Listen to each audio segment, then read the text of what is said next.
Hello there, this is Russell Emery for Fresh to Extreme. And today I'm doing another XC race in a place called Spencer, West Virginia. Never knew this place existed, but it's a part of the West Virginia Mountain Bike Association, like a NICA trails. That's like the high schoolers um, competition. And so I'm riding the sport category. And as you can see, these heavy weights up front are taking off. And I've learned my lesson, as I thought I did. Going to pace myself this time. And so the course, I believe, is about, they say, about 15 to 18-ish miles. I couldn't get a straight answer from anyone. I even had my GoPro, not GoPro, my Garmin on and my Strava, and it doesn't give me an accurate reading here. There might be some magnetic interference. And the elevation, they say it was about 1,500, but my Garmin and my Strava, after it was all said and done, was about 1,800 elevation. And why is elevation important to me? Because I'm a bigger guy, and I always ask the elevation. And so the first part of this climb, as you can see, I'm trying to hitch a ride to this guy here. He's actually going a pretty good pace. I don't know who he is, but I'm going to get dropped here later on by him. We are muscling through this. The first part of this climb, it's a 800-foot climb. And so, actually, I just skipped most of it so you didn't see me struggling. And then you go down a little bit for maybe 100 feet or so to get some your energy back. And then you climb another 500 feet to the crest. And then you go all the way back down, do it with some chutes and typical XC type stuff. And you think you're done, at least I thought I was done, but I was only halfway done. And another mistake I made here today was wearing too much clothes, because where I ride, my local trails, I ride at a place called Cooper's Rock, West Virginia, and is very, very, very, very, very rocky. And so I have all these pads on underneath my clothes. You can't see, and it's reaching about 87 to 9 degrees. And at some points on top of the mountain here on the ridge, it approached like 95 degrees. And so I was doing pretty good at first, but basically I was borderline heat exhaustion or heat stroke. And I'll tell you where it gets to that point. My heart rate was 190 for about 30 minutes. And it was just absolutely brutal. I was disoriented, but somehow I made it through to the end. But aside from that, the trails here are immaculate. I don't know who makes these trails, or they have all this free time, but I wish that where we lived, our trails was like this. And I know we live more, or I live more in a city, and so we need more approval. It's not, they're doing better, like we have Western Woods, they're building that, but it's nothing like this, nothing. And every XC race I've done so far has been different. Like, it's not the same track. There's all sorts of challenges. You can't really train for it. You just gotta, I guess you gotta train the winter and just get super, super good at sprints and climbing and being able to recover fast enough. And when I think that I'm going to go pretty fast and make it, this trail here threw me a curveball for sure.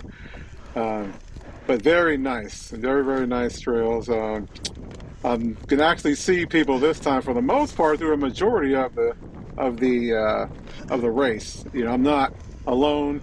You know, riding alone in the woods because everyone has dropped, because I got dropped by everyone.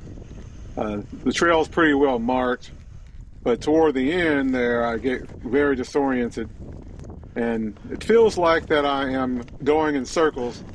I did not pre-ride this. I'm riding these sight unseen, basically, and I highly not recommend if you're starting to race to not ride these trails sight unseen. Try to ride them a few times. And so pretty much every trail I've ridden so far, I've ridden sight unseen, except for the one I rode, like where I ride it normally, Cooper's Rocks. And even then, if you watch that one, I've never rode those trails like that direction. I always rode the opposite direction with like no climbs. And so started really good. My legs were really fresh, felt really strong, but like I said, I just overheated. Trying to stay with this guy here, trying to stay with someone just to get me a pace or just not be alone, and then you're just bumbling around. Seems like every curve and turn is the same. And but anyway, there's some steep chutes here, and when I get tired, it feels like the chute is like a punching bag. So when you take those steep chutes, and the GoPro does this no justice. These are steep chutes, and those signs aren't helping either with the mileage, because it felt like I've already rode like 12, 13 miles already, but really we've only gone like 5 miles. And so you see 14 miles, I'm like, man, I am tired. I've got a few sticks caught in my derailleur, so I had to stop a few times to get them out. And I'm riding the XC bike I'm riding currently.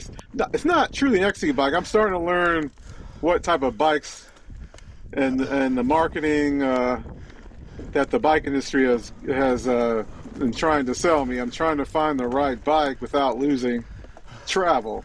And so the Revel Ranger, this is the bike I'm riding now, does a pretty good job, but most of these XC trails are really tight, and so I got a extra large. Okay, now here's another chute.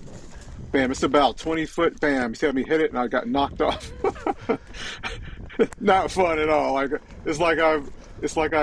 My bike is too long, basically. Okay, it's just really long, and I should have got a smaller one. I'm starting to learn these things, and so I'm coming from a downhill perspective when I'm riding these, but you've got to be able to climb, and your bike has to be able to take these tight turns. Here's another tight turn. And so I get slowed down like right in here, and it's just taking a beating. It's just like it's whamp as I go down the hills, and I'm getting more tired, more hot. Another one. I'm just showing you, getting just like a punching bag. And I got stuck right there, trying to go around. Oh, and there's Casey. He's a guy that I ride with normally. He's in my category. We're in the Clydesdale category, but he's super, super fast. And I thought he was in front of me, so that kind of tripped me up. I thought he was in front, because he normally is. But I guess he knows the trails. He's a high coach for mountain bike coach for, I think, a high school in Parkersburg, I believe, West Virginia. So he's really, really fast, really expert in these courses. So that just shocked me that he was behind me. I thought I was like, I thought to myself, maybe I'm not doing so bad, but then, of course, you don't see him ever again. He's like, okay, it's time to put the pedals to the metal. I never see Casey ever again. Okay, so I skipped a bunch of parts. You didn't see me struggling. I think this guy here, he's like a champion, like a high school champion. Okay, and I think he's always, like you say in some of the videos, he's always in front of me. And I think everyone was a little hot today. It was like super hot. It didn't seem that bad when we started, but it just got super hot. And so there's the lake. And so I guess the name of this lake is called Tour de Lake. And so you're going around this lake here. It's actually a reservoir. West Virginia has a lot of reservoirs. And I have a buddy who's a Army Corps of Engineers, and says, West Virginia doesn't have that much. Oh, right here, okay, when I was going across, I'll get back to what I was talking about before, that lake part, I thought we were good. I think we both thought, being the champion there. And that was a wall. We hit a wall. So, and I was already tired. I know I can't speak for him, but I just couldn't get up in my legs. I was just too hot. Heart rate's like at 185 right now. And so, and that's all there is. For a few more miles here, we're going to hit some walls where, and the weird part, all these people that are racing are pretty strong. I mean, I don't think they know how, like my fellow mountain bike rider, West Virginia riders know how good they are. I don't think they watch YouTube and the UCI and all that, but they are super fast. Like I think they're faster than the gals you see on just by looking at their times and their power and the elevation that we do is like unbelievable. You see me walking, that's a wall. That's like probably 35% grade. You got to have speed to get up those. And if you're not strong to get up, or you don't know where the walls are, see the little technical little log obstacles and stuff. I just don't want to see that right now. But I'm not in the mood for for any type of obstacles. I just want this to be done. And I've been riding for about an hour and a half right now, and so I think I got another half hour to go. And so I'm just on heat. Just so hot, and I'm on fumes right now. And so I have endurance, but it's just like I just have no legs right here. Just too hot. So not a pussy. I'm sorry, I'm not a pussy, but hey, I'm not. Hey, you don't got it. You just don't got it. Yeah, like I said, the signs ain't helping. I don't know who put a mailbox out there. And there's a part coming up here that's really confusing. I mean, you've got to have some. At first, I was to be honest, I thought someone was playing tricks on me because I just felt like I was going around in circles, And but I wasn't. Actually, I was. There was a lap, so we did 2 laps, and there was this one of the trail crew here, the helpers organized. He was like, "Go this way." I'm like, "I can hear the crowd and the cars and everything that way. Why are you making me go this way?" Oh, here he is, right here. Here he is, right here. And so, I think this is my last lap. Let me see. Nope, that's the first lap. And so, I thought I was done, but because according to my Garmin, they said this was 15 miles or 16 miles. And my Garmin said 16 miles. I was like, why is he making me go this way? So we had to do another lap. So, and it's steep. It's really steep here. You got to have the legs. And I wouldn't necessarily the legs. You just got to know how to use the trail. It's not just being able to ride with power. It's about knowing how to use the terrain to get up the hills. As was explained by an expert rider. That I'm like, how in the world do you guys and gals just go do this? And they told me, hey, you got to ride the trail. You got to be technically, an XC technical, technically inclined, and just know how to use the trail to get speed and save your energy and stuff, But anyway, I skipped a whole bunch of parts here, and we're on top of the ridge again on the second lap. And I stopped to get a drink. I didn't drink any water either. That's probably another problem I had. And right here, it's confused. Like, what are all these arrows and stuff? I'm like, not right now. Like expert sport, arrows. Okay, that confused me. I'm like delusional right now. But anyway, we're headed back to the end. That says 4 miles left. That messes you with a person like me psychologically, especially if you don't know the trail. I'm like, where am I going? It's there. You can hear people. You can hear the crowd or hear the camp, base camp down there where we started. But I'm muddling through this. And you're probably asking, well, why are you doing this for? It looks painful. Yes, it's painful, but, it's the stress reliever. I have, instead of going, some problems in life you have, but you can ride and take it out. And the pain of this overpowers and takes the stress away. Also for health reasons, my blood pressure was high. I've lost a lot of weight. I might not even be a Clyde anymore by next season. So here's the second lap. You see my buddy there. And so I'm like, yes. And I can hear the crowd. I can hear music, and I can smell the barbecue or pulled pork or something they have down there. And so that's keeping me going. I was like, yeah, all right, let's go, let's go, let's do it. Get a little red dot there. That means it gets steep.